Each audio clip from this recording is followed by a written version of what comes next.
গাজা পুনর্গঠনের প্রলোভন দেখিয়ে ফিলিস্তিনিদের উপত্যকাটি থেকে অন্যত্র সরিয়ে নেয়ার চেষ্টা চালাচ্ছেন মার্কিন প্রেসিডেন্ট ডোনাল্ড ট্রাম্প। দ্বিতীয়বার ক্ষমতা গ্রহণের আগেই হয়তো এ নিয়ে ছক কষেছেন তিনি। তাই তো যুদ্ধবিরতি চুক্তির নাটকীয়তার মধ্য দিয়ে এ পর্যায়ে এসে পুরো উপত্যকাটি গ্রাস করতে চান ট্রাম্প।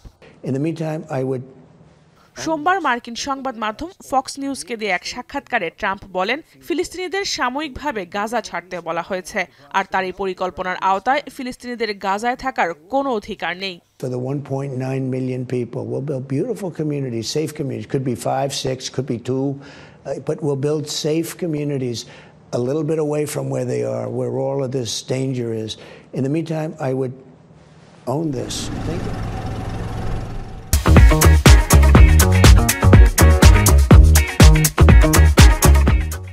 ফিলিস্তিনিদের গাজা থেকে বিতাড়িত করা নিয়ে ট্রাম্পের এমন বক্তব্য যুদ্ধাপরাধের সমান বলে দাবি করেছেন আন্তর্জাতিক বিশ্লেষকরা, যা 1949 সালে জেনেভা কনভেনশনের 49 নম্বর আর্টিকেলের পরিপন্থী। What Trump is proposing is a blatant war crime and arguably a crime against humanity. Article 49 of the Fourth Geneva Convention of 1949, which Israel, the United States, and basically everybody else has ratified. So this is international law. এই বিশ্লেষকের মতে গাজাবাসীকে অনৈতিকভাবে জোরপূর্বক প্রত্যাবাসনের মধ্য দিয়ে উপত্যকাটি থেকে ফিলিস্তিন জাতির নাম পুরোপুরি মুছে দিতে চাইছেন ট্রাম্প। 1948 সালে নাকবার সময় ফিলিস্তিনিদের সঙ্গে ইসরায়েল যা করেছিল তারই পুনরাবৃত্তি ঘটতে যাচ্ছে এবার। If they've seen the entire Palestinian state decimated by sending all the Palestinians abroad.